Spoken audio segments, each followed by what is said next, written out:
Welcome to live studio by Suresh B Nair channel. ये सवालों के माध्यम से आत्ममंथन, सेल्फ रिफ्लेक्शन पर आधारित प्रस्तुति है, जिसे मुंबई से सुरेश नायर द्वारा तैयार किया गया है। इस श्रृंखला का उद्देश्य लोगों को क्या सोचना है, व्हाट टू थिंक से कैसे सोचना है, हाउ टू थिंक की ओर ले जाना है। आज की प्रस्तुति का मुख्य विषय और सवाल जिस पर हम चर्चा करेंगे वो ये है, एक खोई हुई डील या किसी सहकर्मी के काम छोड़ जाने पर शोक क्यों मनाना, जबकि उनका असली मूल्य, कौशल, भावना कभी नहीं मरता। अगर हम इस सवाल को ध्यान से देखें ना जी, तो ये कॉर्पोरेट दुनिया और हमारे रोजमर्रा के जीवन की सबसे बड़ी दुखती रग पर हाथ रखता है। बिल्कुल सही कहा। हम अक्सर चीजों के जाने पर इतना ध्यान केंद्रित करते हैं कि जो पीछे रह गया है, यानी जो असल चीज है, उसकी ताकत भूल ही जाते हैं। हाँ, और ये बात सुनने में जितनी दार्शनिक लगती है ना, असल जिंदगी में इसे अपनाना उतना ही मुश्किल है। मतलब सोचिए, एक सोमवार की सुबह आप ऑफिस पहुंचते हैं और आपको पता चलता है कि आपकी कंपनी का सबसे बेहतरीन कर्मचारी, वो इंसान जो आपके बिजनेस का सबसे बड़ा हिस्सा संभालता था, उसने अचानक इस्तीफा दे दिया है। अरे बाप रे, ये तो किसी भी कंपनी के लिए बुरे सपने जैसा है। वही तो। और सिर्फ इतना ही नहीं, वो जाते जाते आपकी सबसे बड़ी डील भी अपने साथ ले गया। ऐसे में एक आम इंसान का पहला रिएक्शन क्या होगा? गुस्सा, डर, घबराहट। जाहिर सी बात है। ये सब बहुत स्वाभाविक लगता है, लेकिन मुझे यहाँ एक रूपक याद आ रहा है। ये बिल्कुल वैसा ही है जैसे मान लीजिए पतझड़ में पेड़ के पत्ते झड़ गए और हम पेड़ के सूखने का शोक मना रहे हैं। हाँ, जबकि पेड़ की असली ताकत तो उसकी जड़ों में होती है। बिल्कुल, जड़ों में। लेकिन क्या हो अगर मैं कहूँ कि इस स्थिति में मातम मनाना, छाती पीटना या घबराना असल में एक बहुत बड़ी बेवकूफ़ी है। और यहीं पर हमारी आज की चर्चा बहुत दिलचस्प हो जाती है, क्योंकि जब भी कोई बड़ा वित्तीय नुकसान होता है या कोई अहम इंसान हमें छोड़कर जाता है, तो हमारा दिमाग दो अलग-अलग हिस्सों में बंट जाता है। अच्छा, वो कैसे? देखिए, एक तरफ है हमारा भावुक मन, जिसे हम इमोटिव माइंड कहते हैं, और दूसरी तरफ है हमारी तार्किक बुद्धि, यानी लॉजिकल इंटेलेक्ट। परेशानी तब शुरू होती है जब ये भावुक मन स्टीयरिंग व्हील अपने हाथ में ले लेता है और हमारी तार्किक बुद्धि को, यानी हमारे सोचने समझने की क्षमता को, पिछली सीट पर धकेल देता है। लेकिन मुझे यहाँ एक बात समझ नहीं आती। मेरा मतलब है, अगर मेरा करोड़ों का नुकसान हो रहा है तो मैं पैनिक क्यों नहीं करूंगी? हाँ, ये सवाल हर कोई पूछता है। मतलब दर्शन या फिलॉसफी की किताबें तो मेरा बैंक बैलेंस नहीं भर सकती ना। जब घर की ईएमआई देनी हो या कर्मचारियों को दिवाली का बोनस देना हो, तब इंसान अपनी भावनाओं को कैसे काबू में रखे? ये बहुत ही वाजिब सवाल है, और इसका जवाब जानने के लिए हमें ये समझना होगा कि जब नुकसान होता है तो असल में हमारे दिमाग के अंदर पैनिक पैदा क्यों और कैसे होता है। तो इसके पीछे भी कोई विज्ञान है? बिल्कुल है। हमारा दिमाग आज भी उसी तरह काम करता है जैसे हजारों साल पहले जंगलों में करता था। विकासवाद के नजरिए से देखें तो जब एक आदि मानव का खाना या उसका कोई साथी छिन जाता था, तो उसके अस्तित्व पर, उसके सर्वाइवल पर सीधा खतरा मंडराने लगता था। ओहो, मतलब वो जान बचाने वाला डर। एकदम सही। आज के आधुनिक युग में जब कोई करोड़ों की डील टूटती है, तो हमारा भावुक मन उसे सिर्फ एक व्यावसायिक नुकसान नहीं, बल्कि अपने जीवन पर एक सीधा खतरा मान लेता है। शरीर में स्ट्रेस हार्मोन तेजी से दौड़ने लगते हैं। और फिर हम उसी क्या सोचना है वाले जाल में फंस जाते हैं कि हाय राम, अब क्या होगा, हम तो बर्बाद हो जाएंगे। हाँ, मतलब हमारा दिमाग उस टूटी हुई डील को एक भूखे शेर की तरह देखने लगता है, जो बस अब हमें खा ही जाएगा। जबकि असलियत में वो शेर वहां है ही नहीं। बिल्कुल। और यहीं से कैसे सोचना है की शुरुआत होती है। इस पूरी प्रक्रिया को जमीन पर उतारकर समझने के लिए चलिए हम उस कहानी की तरफ चलते हैं जिसका हमने तय किया था। गुजरात के सूरत शहर की कहानी। अरे वाह, सूरत, दुनिया का डायमंड हब, मतलब जहां की हवा में हीरों की चमक और करोड़ों के सौदों की गर्मी हमेशा महसूस की जा सकती है। महिधरपुरा का वो इलाका। हाँ बिल्कुल। तो कल्पना कीजिए महिधरपुरा इलाके की एक बहुत बड़ी डायमंड एक्सपोर्ट कंपनी की। इस कंपनी में हजारों कर्मचारी काम करते हैं, लेकिन हमारी कहानी 5 मुख्य किरदारों के इर्द गिर्द घूमती है, जिन्हें समझना बहुत जरूरी है। और इन्हीं किरदारों के जरिए हम देखेंगे कि कैसे अलग-अलग मानसिक अवस्थाएं एक ही संकट को अलग-अलग तरीके से देखती हैं। तो सबसे पहले किरदार कौन है? सबसे पहले हैं कंपनी के संस्थापक, जिन्हें सब सम्मान से बाबूजी कहते हैं। वो एक ऐसे बुजुर्ग हैं जिन्होंने बिल्कुल शून्य से इस कंपनी को खड़ा किया है। अगर मैं आज के विषय के हिसाब से कहूं तो वो सूक्ष्म बुद्धि यानी सटल इंटेलेक्ट का चलता फिरता उदाहरण है। मतलब एकदम शांत, जिनकी नब्ज कभी तेज नहीं होती। बिल्कुल। दूसरे किरदार है राजेश, जो अधेड़ उम्र के हैं और बाबूजी के बेटे होने के नाते कंपनी के वर्तमान सीईओ हैं। राजेश का स्वभाव पूरी तरह से राजसिक है, हमेशा तनाव में, हमेशा एक्शन में, मुनाफे और नुकसान को लेकर हर वक्त एंग्जाइटी में रहने वाला इंसान। आधुनिक कॉर्पोरेट दुनिया के ज्यादातर लीडर्स राजेश की तरह ही होते हैं, हमेशा दबाव में। और बाकी के किरदार? तीसरी है कविता, जो कंपनी की ऑपरेशंस हेड हैं। कविता पूरी तरह से डेटा, एक्सेल शीट, ग्राफ और तर्कों पर चलती हैं। वो स्थूल बुद्धि या ग्रॉस इंटेलेक्ट का प्रतीक है। उनका काम बस आंकड़ों का विश्लेषण करना है। हाँ। चौथे किरदार है अमित। अमित इस कंपनी का सबसे चमकता हुआ सितारा है, सबसे बेहतरीन डायमंड इवैल्यूएटर, यानी हीरे की परख करने वाला वो इंसान जिसकी आंखें मशीन से भी तेज हैं। एक स्टार एम्प्लॉय। बिल्कुल। और आखिरी किरदार है रोहन। रोहन राजेश का बेटा है, एक किशोर जो अभी अभी कंपनी में इंटर्न के तौर पर आया है। रोहन अमित को अपना गुरु मानता है, अपना मेंटर मानता है और उसी से हीरे परखने की कला सीख रहा है। अच्छा, तो अब हमारे पास एक पूरा इकोसिस्टम है। एक अनुभवी संस्थापक, एक तनावग्रस्त सीईओ, एक डेटा संचालित ऑपरेशंस हेड, एक स्टार कर्मचारी और एक युवा इंटर्न। तो इस शांत दिखती कंपनी में ऐसा क्या हुआ जिसने भूचाल ला दिया? भूचाल अमित लेकर आया। एक सोमवार की सुबह ऑफिस में सन्नाटा पसरा है। अमित ने न सिर्फ कंपनी से अचानक इस्तीफा दे दिया है, बल्कि वो सबसे बड़े प्रतिद्वंदी के साथ जुड़ गया है। बाप रे, ये तो सीधा धोखा हो गया। और सबसे बड़ा झटका तो ये है कि वो अपने साथ यूरोप की, खास तौर पर बेल्जियम की एक ऐसी डील ले गया है जो कंपनी के इतिहास की सबसे बड़ी डील होने वाली थी। रातों रात करोड़ों का नुकसान।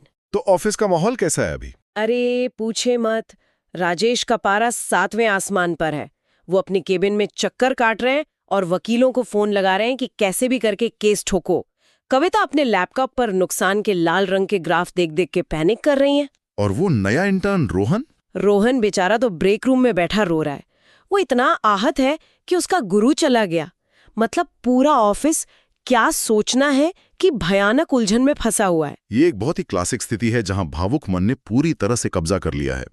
राजेश का गुस्सा असल में उनका डर है। हाँ, हारने का डर। बिल्कुल। कविता का डेटा विश्लेषण अब भविष्य के काल्पनिक बुरे परिणामों को सच मानकर घबराहट पैदा कर रहा है।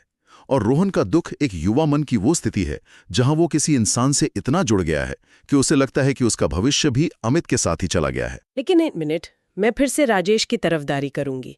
अमित के जाने से सिर्फ एक डील नहीं गई है ना। अमित वो इंसान था जो कच्चे हीरे को देखकर बता देता था कि उसे कैसे काटना है। उसकी कला, उसका कौशल गया है। तो क्या राजेश का गुस्सा जायज नहीं है? देखिए, यहीं पर हम मूल्य या वैल्यू की परिभाषा में गलती कर बैठते हैं। और यही वो मोड़ है जहां बाबूजी ऑफिस में प्रवेश करते हैं। अच्छा। जब पूरे बिल्डिंग में अफरा तफरी मची है, बाबूजी आराम से अपने हाथ में चाय का ग्लास लिए राजेश के केबिन में आते हैं। वो कोई लंबा चौड़ा भाषण नहीं देते हैं, वो बस एक दावा करते हैं, एक प्रोपोजिशन रखते हैं। क्या कहते हैं वो? वो कहते हैं, राजेश, अमित के जाने से इस कंपनी की असली कीमत, इसका ट्रू वैल्यू रत्ती भर भी कम नहीं हुआ है। क्या बात कर रहे हैं, ये तो कोई भी नहीं मानेगा। कविता तो तुरंत डेटा दिखा देगी कि देखिए बाबूजी, ये रहा करोड़ों का नुकसान। बाबूजी किस आधार पर ये कह रहे हैं कि नुकसान नहीं हुआ? बाबूजी अपनी सूक्ष्म बुद्धि यानी सटल इंटेलेक्ट का इस्तेमाल कर रहे हैं। वो राजेश को एक तर्क देते हैं। वो समझाते हैं कि तुम जिस अमित को कंपनी का सबसे बड़ा एसेट मान गए हो, वो कौशल का निर्माणकर्ता नहीं था, वो सिर्फ कौशल का वाहक था। मतलब सिर्फ एक कैरियर था। हाँ, कंपनी का जो मूल ज्ञान है, पीढ़ियों से हीरे तराशने की जो प्रक्रिया है, जो कला बाबूजी ने शुरू की थी, वो शाश्वत है। वो उस बिल्डिंग की दीवारों में है, कंपनी के वर्क कल्चर में है। कर्मचारी आते हैं और जाते हैं, डील बनती हैं और बिगड़ती हैं। ये बस आकार और स्थितियां हैं जो हमेशा बदलती रहती हैं। वो कौशल अमित के सूटकेस में बंद होके नहीं गया। बिल्कुल नहीं। इसको अगर मैं आज के जमाने के हिसाब से समझूं तो ये बिल्कुल ऐसा है जैसे आपके स्मार्टफोन से आपका सबसे पसंदीदा ऐप डिलीट हो गया हो। सही बात है। आप परेशान होते हैं, लेकिन इसका मतलब ये तो नहीं कि आपके फोन का ऑपरेटिंग सिस्टम ही खत्म हो गया। हार्डवेयर और ऑपरेटिंग सिस्टम यानी कंपनी और उसका ज्ञान अभी भी वही है, आप एक नया और शायद बेहतर ऐप डाउनलोड कर सकते हैं। अरे वाह, बहुत ही शानदार रूपक है ये। बाबूजी भी यही बात एक पुराने दार्शनिक तरीके से समझाते हैं। वो एक उदाहरण देते हैं कि जैसे इंसान पुराने और फटे हुए कपड़े उतार कर नए कपड़े पहन लेता है, वैसे ही व्यापार भी पुरानी परिस्थितियों को छोड़कर नए रूप धारण करता है। हाँ, जैसे मौसम बदलता है। एकदम सही। जब सर्दियां आती हैं तो हम रोते नहीं हैं कि सर्दियां क्यों आ गईं, हम बस स्वेटर पहन लेते हैं। व्यापार भी बिल्कुल ऐसा ही है। सुख और दुख, मुनाफा और नुकसान, ये सब व्यापार के मौसम है। अमित एक मौसम था जो बदल गया। लेकिन क्या ये बात कविता को समझ आएगी? मेरा मतलब है, कविता तो स्थूल बुद्धि वाली है ना, जो सिर्फ एक्सेल शीट के लाल और हरे निशानों को समझती है। उसका पैनिक कैसे कम होगा? बाबूजी ने ऐसा क्या कहा कि उसका डर अचानक से शांत हो गया? बाबूजी ने बहुत ही चालाकी से काम लिया।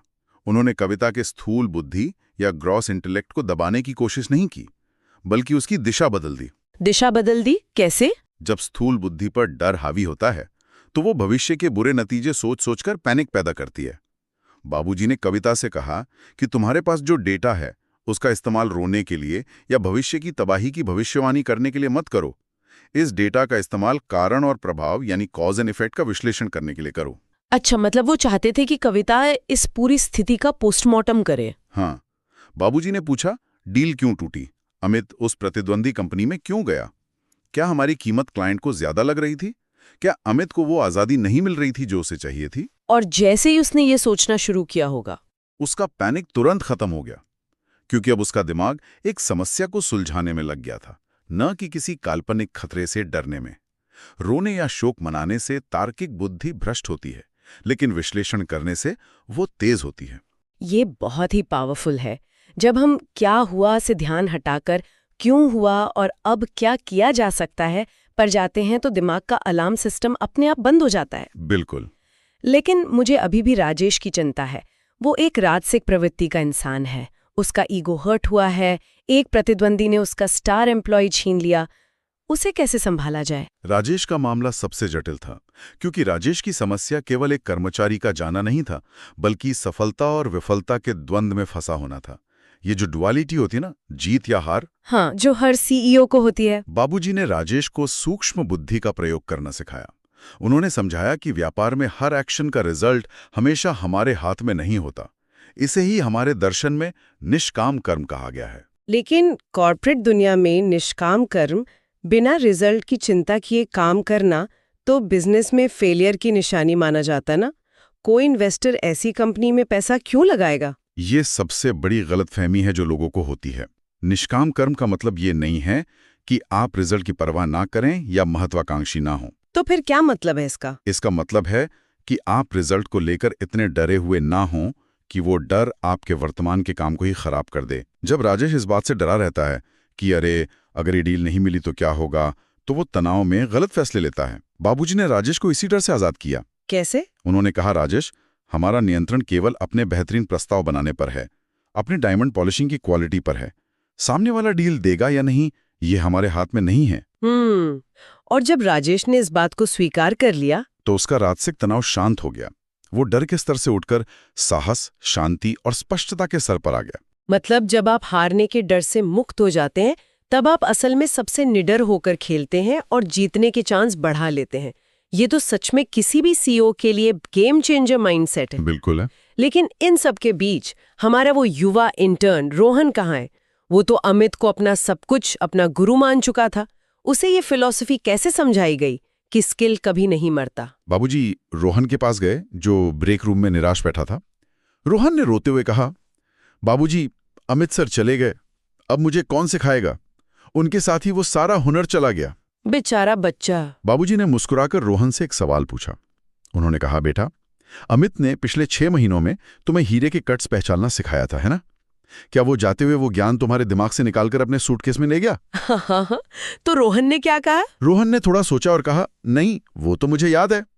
तब बाबूजी ने उसे वो सबसे बड़ा सबक दिया कि गुरु सिर्फ रास्ता दिखाता है, लेकिन ज्ञान हमेशा शिष्य के भीतर रह जाता है। क्या बात है। अमित का जो असली मूल्य था, वो कला जो उसने रोहन को सिखाई, वो रोहन के भीतर अभी भी जीवित है। व्यक्ति चला गया, लेकिन उसका कौशल रोहन के रूप में कंपनी में ही रह गया। मतलब रोहन अमित का ही एक नया और शायद भविष्य का बेहतर वर्जन है। तो सूरत के इस डायमंड ऑफिस में इस पूरी वैचारिक क्रांति का आखिर असर क्या हुआ? क्या वो लोग उस डिप्रेशन से बाहर निकल पाए? बिल्कुल निकल पाए। जब उन्होंने क्या सोचना है की जगह कैसे सोचना है को अपनाया तो सब कुछ बदल गया। तो कविता ने क्या किया? कविता ने अपनी स्थूल बुद्धि से डेटा का विश्लेषण किया और पाया कि उनकी पिछली डील में डिलीवरी टाइमलाइन की एक बड़ी खामी थी, जिसका फायदा प्रतिद्वंदी ने उठाया था। और राजेश ने बिना किसी घबराहट के एक शांत और केंद्रित दिमाग के साथ यूरोप के ही एक और नए क्लाइंट को पिच किया, बिना उस डेस्परेशन के कि हमें ये डील चाहिए ही चाहिए। और रोहन ने पक्का हीरो की परख की होगी। एकदम सही। रोहन ने अपने भीतर मौजूद अमित की दी हुई शिक्षा का इस्तेमाल करते हुए कच्चे हीरों का सबसे सटीक मूल्यांकन किया। नतीजा ये हुआ कि कुछ ही महीनों में उन्होंने पुरानी डील से भी कहीं बड़ी डील हासिल कर ली। वाह! और ये सब इसलिए मुमकिन हो पाया क्योंकि उन्होंने रोने और शोक मनाने में अपनी ऊर्जा बर्बाद नहीं की। उन्होंने उस ऊर्जा को सही दिशा में मोड़ दिया। ये कहानी सचमुच हम सभी के लिए एक बहुत बड़ा आईना है, चाहे हम बिजनेस में हो, नौकरी में हो या अपने निजी रिश्तों में हो। सही कहा आपने। कोई भी बाहरी नुकसान हमारे आंतरिक कौशल या हमारी क्षमता को तब तक नष्ट नहीं कर सकता जब तक हम खुद हार न मान लें। तो क्या हम आज की इस पूरी गहरी चर्चा को समेट सकते हैं? अगर श्रोताओं को इस बातचीत से सिर्फ 3 मुख्य बातें अपने साथ ले जानी हो तो वो क्या होंगी? हाँ बिल्कुल। पहली मुख्य सीख ये है कि किसी व्यक्ति के जाने या किसी डील के टूटने से हमारा आंतरिक कौशल और ज्ञान, जो कि हमारा असली मूल्य है, वो कभी नष्ट नहीं होता। परिस्थितियां और लोग बदल सकते हैं, लेकिन हमारे भीतर मौजूद कला शाश्वत है। दूसरी सीख जो मुझे इस चर्चा से स्पष्ट हुई वो ये है कि अपनी तार्किक बुद्धि या डेटा ड्रिवन माइंड का उपयोग हमेशा कारण प्रभाव यानी कॉज इफेक्ट को समझने के लिए करें, भविष्य के काल्पनिक डरों को हवा देने के लिए नहीं। जब कुछ गलत हो तो शोक मनाने के बजाय ये सोचें कि गलती कहाँ हुई और उसे कैसे सुधारा जा सकता है। और तीसरी सबसे महत्वपूर्ण सीख ये है कि सूक्ष्म बुद्धि हमें सफलता और विफलता के द्वंद्व से मुक्त करती है। जब हम लाभ और हानि के डर से ऊपर उठ जाते हैं और केवल अपने बेहतरीन प्रयास पर ध्यान देते हैं, तो हम शांत दिमाग से बेहतर निर्णय ले पाते हैं। ये तीनों सीख न केवल किसी कंपनी के लिए बल्कि हमारे व्यक्तिगत जीवन के लिए भी एक बहुत मजबूत नींव का काम कर सकती हैं। बिल्कुल। और चर्चा खत्म करने से पहले मैं सोचने के लिए एक नया विचार छोड़ना चाहता हूँ। जी बताइए। हमारे प्राचीन दर्शन में वासनाओं यानी हमारे अवचेतन मन पर पड़ने वाले छापों का बहुत गहरा जिक्र है, जिन्हें हम मेंटल इंप्रेशंस कहते हैं। अगर हमारे आज के कर्म और विचार ही हमारे भविष्य के विचारों का बीज बोते हैं, तो जरा सोचिए, किसी संकट के समय बैठकर शोक मनाने से या पैनिक करने से हम अनजाने में अपने भविष्य के लिए कितनी कमजोर और डरी हुई मानसिकता का निर्माण कर रहे हैं। अरे बाप रे, ये तो सचमुच रोंगटे खड़े कर देने वाला विचार है। मतलब अगर हम आज हार मानकर पैनिक करने की आदत डाल लेंगे तो कल जब कोई छोटी सी चुनौती आएगी तब भी हमारा दिमाग उसी तरह रोने और भागने का रास्ता चुनेगा। बिल्कुल। क्या हम अपने आने वाले कल को भी आज के इस पैनिक मोड की आदत डालना चाहते हैं? हमें अपने दिमाग को सही तरीके से सोचना सिखाना ही होगा। आज की इस चर्चा के लिए अपना समय देने के लिए श्रोता का धन्यवाद। आप सुरेश नायर से +917045646221 पर संपर्क कर सकते हैं। अगर आपको ये बातचीत मूल्यवान लगी तो हम इसकी सराहना करेंगे यदि आप इस ऑडियो प्रेजेंटेशन को अपने परिवार, दोस्तों और सहकर्मियों को फॉरवर्ड करें। इस प्रेजेंटेशन को बेहतर बनाने के लिए हम आपके फीडबैक भी इंतजार कर रहे हैं। हालांकि हम यहाँ एक दृष्टिकोण साझा करते हैं, लेकिन श्रोता के लिए होमवर्क ये है कि वे इसी सवाल पर कई अन्य दृष्टिकोण से भी विचार करें ताकि स्पष्टता बढ़ सके। हम अपने श्रोताओं को याद दिलाना चाहेंगे कि इस चैनल को सुनने का हमारा उद्देश्य एक बदलाव लाना है। हम क्या सोचते हैं से हमें कैसे सोचना चाहिए की ओर।